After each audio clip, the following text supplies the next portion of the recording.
안녕하십니까. 실전경매 노하우 128번째 시간 앤손입니다. 경기가 침체된 요즘은 많은 상가가 경매로 나오죠. 상가는 저렴하다고 낙찰받았다가는 오랫동안 애물단지가 될 수 있습니다. 마음에 드는 상가가 있다면 상권이 어떤지, 주변 상가의 임대료 수준은 어떤지, 경쟁업체의 영업상태는 어떤지 이런 내용을 발품을 팔아 조사해야 합니다. 경기가 앞으로 좋아질 가능성이 있다면 지금이 상가의 투자하기에 적기가 아닐까 생각합니다. 여러분도 많은 상가들 중에서 진주를 찾으시기 바랍니다. 그럼 오늘의 강의를 시작하겠습니다. 오늘은 상가임대차 보호법의 주요한 내용을 주택임대차 보호법과 같이 비교해서 설명을 드리고 상가건물 임대차 보호법을 적용할 수 있는 사례를 말씀을 드리죠. 지난 시간에 상가건물 임대차 보호법의 중요한 점을 설명드렸습니다. 오늘도 두 번째 시간, 오늘은 상가건물 임대차 보호법을 주택임대차 보호법과 비교해서 설명을 드리죠. 왜냐하면 상가건물 임대차 보호법은 주택임대차 보호법과 전체적인 내용이 비슷합니다. 그래서 두 법을 비교해서 어떤 점이 차이가 나는가를 여러분에게 설명드리면 여러분들이 좀 더 명확하게 이해를 하실 것 같습니다.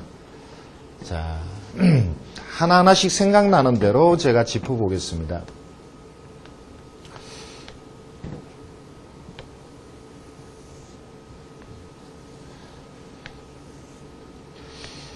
주택임대차 보호법은 대항력을 임차인의 전입으로 판단을 하죠. 자, 이쪽은 주택임대차 보호법에 대한 내용을 기록하고요. 여기는 상가건물 임대차 보호법을 기록하겠습니다. 주택의 임차인의 대항력은 전입, 주민등록 전입으로 따지죠. 그래서 전입한 이길영시부터 임차인으로서의 대항력을 가진다. 이렇게 되죠. 상가건물 임대차 보호법은 전입이란 것이 없죠. 사업자 등록입니다. 그래서 상가 임차인이 세무서에 사업자 등록을 했다면 그 사업자 등록을 한 이길, 역시 여기도 이길부터 대항력을 가진다. 이렇게 아시면 되겠네요. 둘 다 확정제대가 있죠. 상가건물 임대차 보호법이나 주택임대차 보호법에서 확정은 아주 중요하다고 말씀을 드렸는데 주택의 확정은 동사무소에서 주로 받죠. 그 외에 읍면 동사무소에서 받고 그 외에 공정사무실이나 법원의 등기소에서 확정을 받기도 합니다. 상가임대차에서 사업자는 세무서에서 확정을 받습니다. 자, 이 내용은 전체적으로 비슷하네요. 다음 세 번째, 소액 최우선 변제 제도가 주택이나 상가 모두에 있습니다. 주택임대차 보호법의 소액은 임차인이 최우선 변제받는 소액 보증금의 합이 낙찰대금의 2분의 1 이내여야 한다라는 규정이 있습니다. 상가는 낙찰대금의 3분의 1 이내라는 규정이 있죠. 자, 그 외에 또 어떤 것이 있을까요? 네 번째가 아주 중요합니다. 보증금의 한도가 있느냐. 아파트나 주택에 임차인이 들어갔을 경우에 10억 원이라는 아주 큰 금액을 임대인, 집주인에게 주고 전입하고 확정을 받았다면 주택임대차 보호법의 규정을 그대로 적용받아서 보호가 됩니다. 그래서 주택은 보증금에 한도가 없죠. 10억의 보증금을 주고 들어가든 1억의 보증금을 주고 들어가든 아무런 제한이 없습니다. 그런데 상가임대차 보호법은 제한이 있죠. 서울시의 상가에 2억 4천을 초과하면 2억 4천을 초과하면 상가건물 임대차 보호법의 적용이 되지 않습니다. 그러니까 2억 4천 이하의 임차인이 전입하고 확정을 받았다면 자, 그 전입이나 확정을 법의 규정대로 보호를 받죠. 그리고 4,500만 원 이하의 소액 임차인은 역시 소액 임차인으로서의 최우선 변제를 받게 됩니다. 자, 요 소액에 대해서는 제가 지금 얘기를 할 상황이 아니니까 2억 4천을 넘어가는 초과하는 경우에 이 법이 적용되지 않는다는 것을 여러분이 반드시 알고 계셔야 되겠죠. 만약에 여러분이 상가의 임차인으로 들어간다 하더라도 이 내용을 꼭 알고 계셔야 합니다. 서울에서 임대차 계약을 할 때 2억 4천을 넘으면 보호를 받지 못한다. 또는 환산제도가 있으니까 보증금 1억에 월 140을 넘으면 역시 보호를 못 받는다. 이러한 내용을 알고 계셔야겠습니다. 집주인이 그 이상의 금액을 요구할 때는 상가임대차 보호법이 아닌 전세권으로서 보호받을 안전장치를 만들으셔야 하겠죠. 자, 그래서 주택임대차 보호법과 상가임대차 보호법의 가장 큰 차이는 보증금의 한도가 없다, 있다. 이 차이죠. 또 차이 나는 거 있습니다. 중요한 내용이죠. 환산보증금 제도입니다. 환산보증금 제도에 대해서 이미 설명을 드렸습니다. 예를 들어서 임차인이 이런 경우가 있겠죠. 반지하 빌라에 4천만 원에 월 20만 원의 임대료를 지불하고 있다면 서울 지역에서 이 임차인은 보호를 받느냐는 거죠. 최우선 변제에 해당되느냐 이거죠. 자, 이것이 주택이면 반지하 빌라라고 말씀드렸죠. 주택이니까 자, 4천에 20이면 보호를 받느냐. 주택임대차 보호법은 월세가 있든지 없든지 아무런 상관이 없습니다. 그래서 임차인은 보증금 4천이니까 소액 1,600까지 보호를 받죠. 그런데 만약에 상가, 오피스텔이라 그럴까요? 오피스텔에 들어간 임차인이 월 4천, 보증금 4천에 월 10만 원을 지불하고 있다면 보호를 받느냐. 자, 이 오피스텔이 업무용, 그러니까 상가로 취급을 한다면 이 임차인은 보호가 되느냐. 보호가 되지 않죠. 상가에서 최우선 변제는 4,500만 원 이하일 때 1,170만 원인데 이때 4천만 원이기 때문에 보호되는 것이 아니고 환산보증금 제도로 이것을 다시 계산해서 이것은 5천만 원의 임차인이죠. 5천만 원의 보증금이니까 4,500을 상회합니다. 그래서 4천에 1,000만 원은 5천이고 4천을 상회하기 때문에 보호가 되지 않는다는 거죠. 방금 앞에서 말씀드린 보증금의 한도에서도 역시 이 환산 보증금 제도가 적용되죠. 그래서 서울에서 2억 4천이라고 할 때 월세를 환산한 금액을 포함해서 2억 4천을 넘으면 안 된다는 뜻입니다. 그래서 환산 보증금 제도가 주택은 적용되지가 않습니다. 그러니까 월세는 아무런 상관없죠. 보증금만 4천만 원 이하이면 보호를 받는데 상가는 환산보증금 제도가 그대로 적용되죠. 자, 적용하는 방식은 말씀드렸죠. 보증금의 월세 곱하기 100이라고 말씀드렸습니다. 월세에 100을 곱합니다. 그래서 4천만 원에 10만 원의 월세를 내고 있다면 5천만 원의 임차인이고 결국 소액 한도를 넘으니까 보호를 못 받을 때가 있다고 말씀을 드렸습니다. 자, 또 하나 중요한 게 있죠. 상가임대차 보호법은 2002년 11월 1일부터 시행이 되어서 이 법 시행 이전의 건저당권에 대해서는 이 법을 적용하지 않는다. 아주 중요한 내용이라고 말씀드렸죠. 주택임대차 보호법도 아주 오래전에 20여 년 전에는 역시 언제부터 시행하니까 그 이전에는 적용하지 않는다는 게 있었겠지만 지금으로서는 워낙 오래전 일이기 때문에 그러한 규정이 없는 거나 마찬가지입니다. 지금까지 말씀드린 게 주로 상가임대차 보호법의 주택임대차 보호법과 좀 다른 점, 특이한 점을 위주로 말씀드렸습니다. 이렇게 비교해서 설명하니까 여러분들이 아마 좀 더 이해를 잘 하시지 않을까 이렇게 생각합니다. 그러면 사례를 가지고 좀 더 말씀을 드리겠습니다. 상가건물 경매에 나온 것을 상가건물 임대차 보호법을 적용해서 같이 공부를 해보시죠.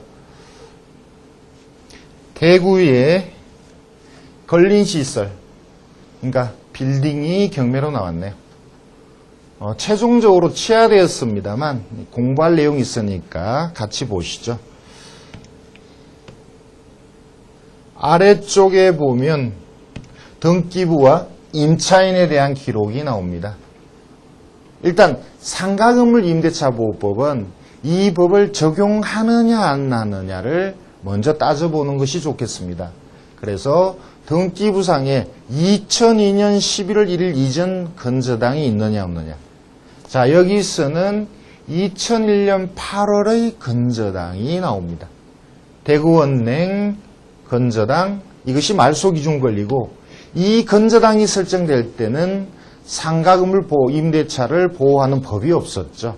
그래서 대구원냉의 이 건저당이 먼저 배당을 받습니다. 임차인을 일단 보시면 92년에 사업자가 등록돼 있고 이 임차인은 외형상 건저당보다 사업자가 빠릅니다만 상가건물 임대차 보호법이 적용이 안 되죠. 그래서 대구원냉이 먼저 건저당권자가 먼저 배당을 받습니다. 그런데 이렇게 1번의 건저당이 전액 배당을 만약에 받고 낙찰 대금이 남는다면 그러면 이것이 배당을 다 받았을 때는 이 건저당이 없다고 보고 두 번째 건저당으로 상가건물 임대차 보호법을 적용할 건지를 또 따져봐야 합니다. 두 번째 건저당이 2004년입니다. 그때는 이 법이 시행이 되었죠. 그래서 남는 돈이 있다면 이 두 번째 건저당에 배당하기 전에 소액에 해당하는 임차인 또는 우선 변제권의 임차인이 있는지를 따져봐야 한다는 거죠. 이 사건이 중요합니다. 첫 번째 건저당에는 법을 적용하지 않지만 두 번째 건저당에는 법이 시행되었으니까 상가 임차인에게 이 법을 적용시켜야 한다는 거죠. 자, 두 번째 건저당에 있어서는 이 임차인이 소액이 되죠. 확정일이 없으니까 우선 변제는 안 되지만 소액이 됩니다. 그 위에 임차인도 마찬가지죠. 사업자 등록이 되어 있고 배당 요구했으니까 역시 소액 배당을 받습니다. 자, 다시 한번 보죠. 제가 대구 지역에, 여기가 대구죠. 대구 지역에 상가의 소액 임차인을 제가 외우지 못하므로 자, 이 조견표를 받습니다. 광역시 3천만 원 이하일 때 900을 최우선 변제를 하라고 되어 있습니다. 3천만 원 이하일 때 900입니다. 다시 자료를 볼까요?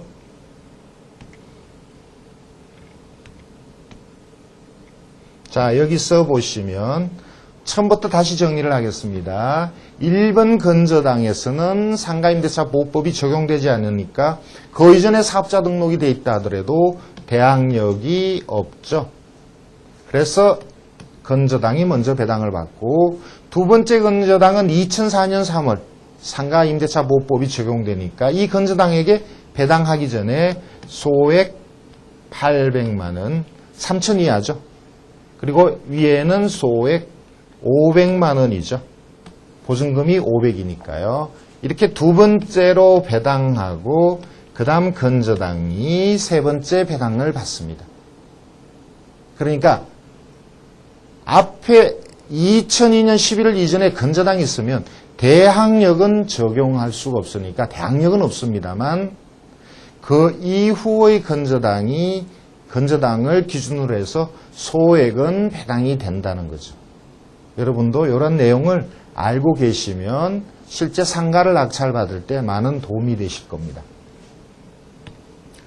다음 사건을 말씀드리죠. 인천의 상가가 경매가 나왔습니다.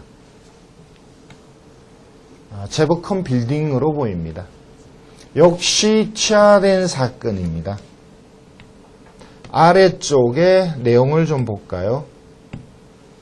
많은 임차인이 있습니다.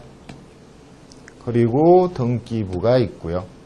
자, 등기부상으로 보면 2002년 11월 1일 이전의 담보 물건은 보이지 않습니다. 그래서 이 임차인에게 상가건물 임대차보호법을 적용을 그대로 합니다. 말소 기준이 2007년 4월 17일이죠. 그 이전에 사업자 등록이 된 사람이 있습니다. 자, 여기는 2006년 말소 기준 권리보다 앞섭니다. 여기는 늦죠. 2007년 4월 30일. 자, 여기는 2007년 1월 26일이니까 역시 감유보다 앞선 권리자입니다. 그런데 대항력이 모두 없는 거로 표시됐네요. 말소 기준 권리보다 앞서는데 대항력이 없다. 왜 그럴까요?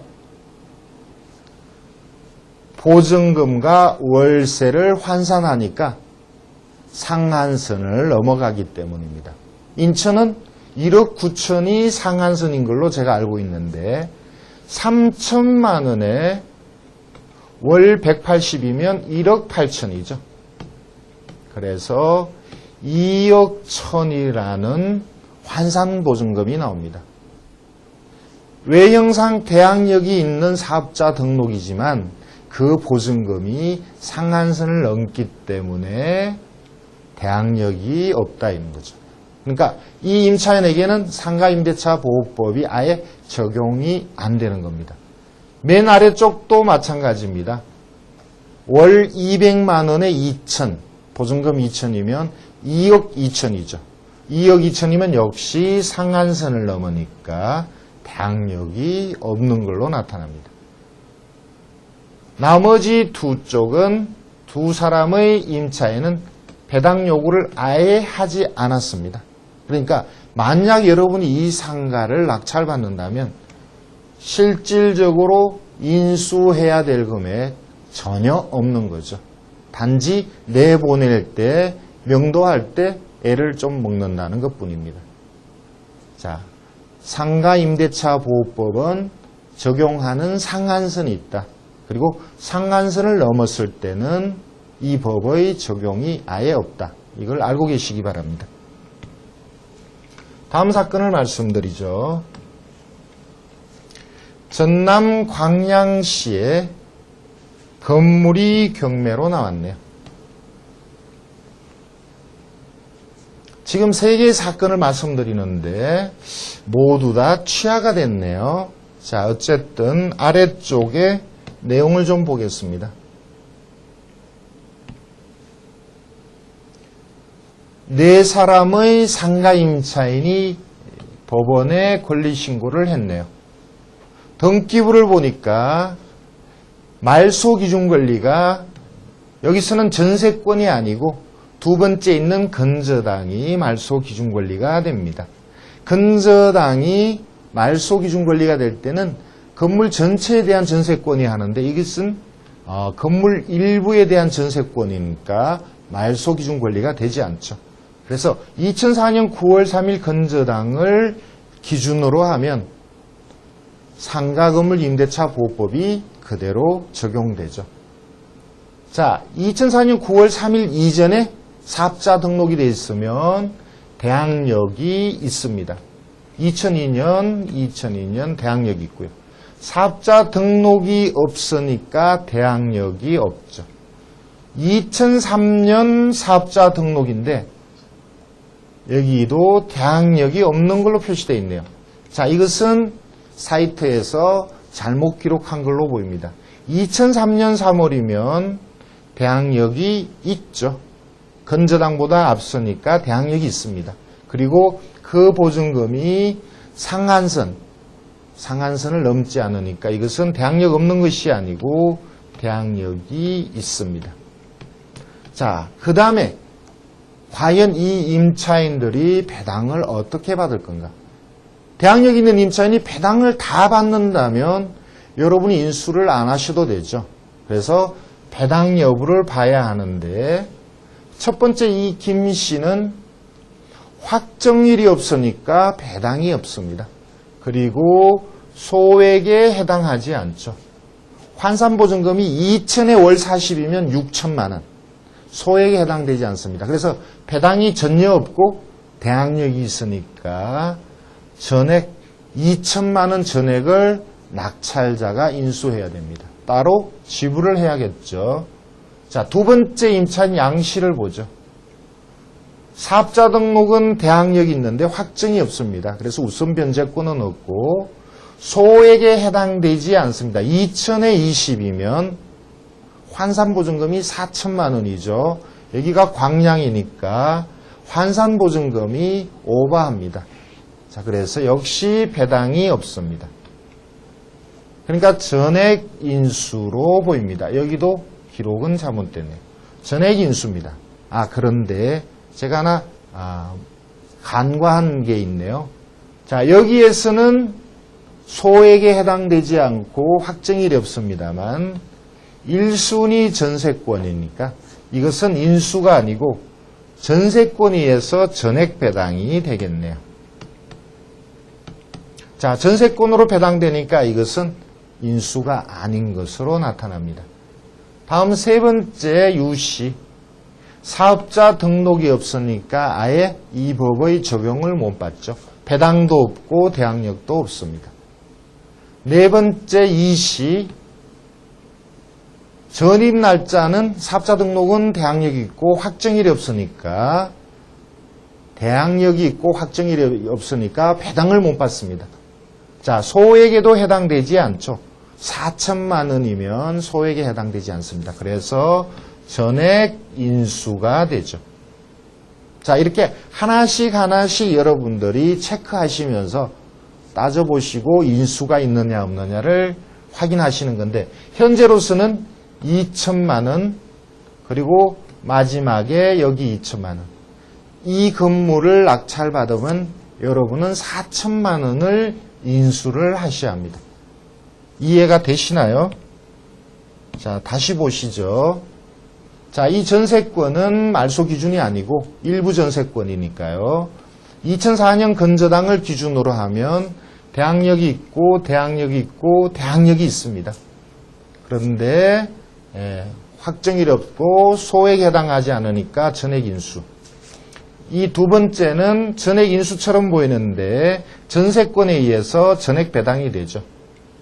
세 번째는 사업자 등록이 없어서 보호되지가 않고요.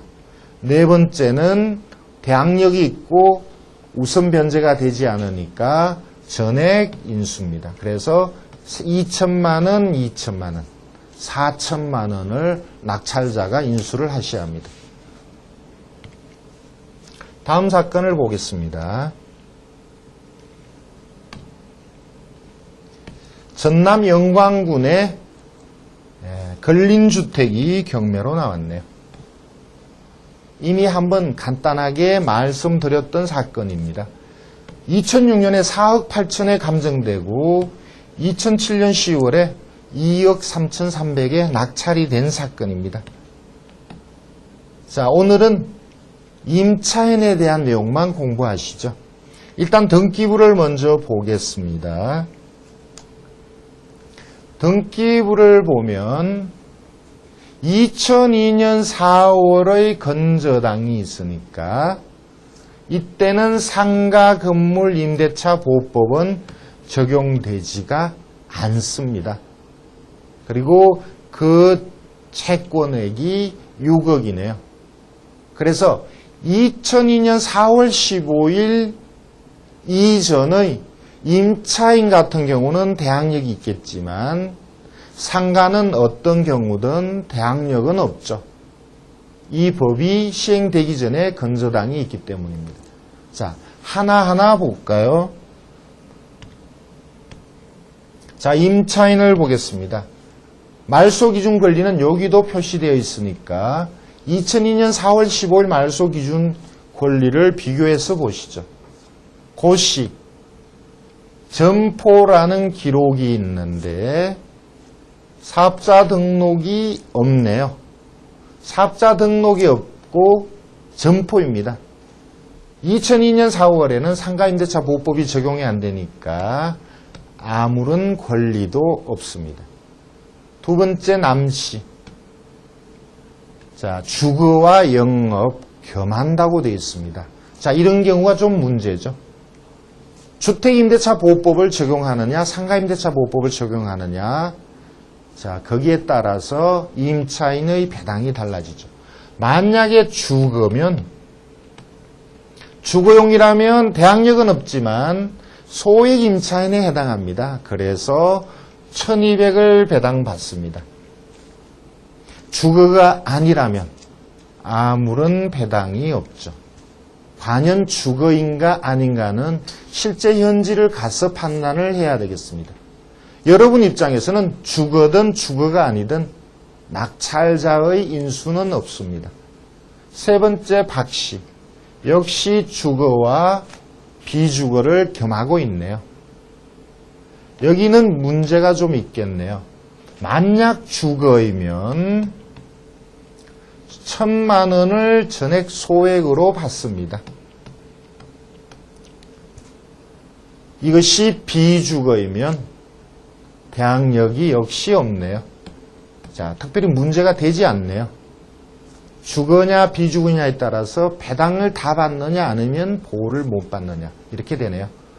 자, 네 번째 박씨는 당구장이니까 이것은 영업 업무용이죠. 그런데 사업자 등록이 없으니까 아무런 보호를 못 받습니다. 네 번째, 주거와 업무를 겸한다고 있는데 숲으로 사용되고 있네요. 주거인지 비주거인지는 애매한 상황입니다. 전입일은 86년, 확정일은 2002년이니까 주거일 경우는 우선 변제를 전액 받습니다.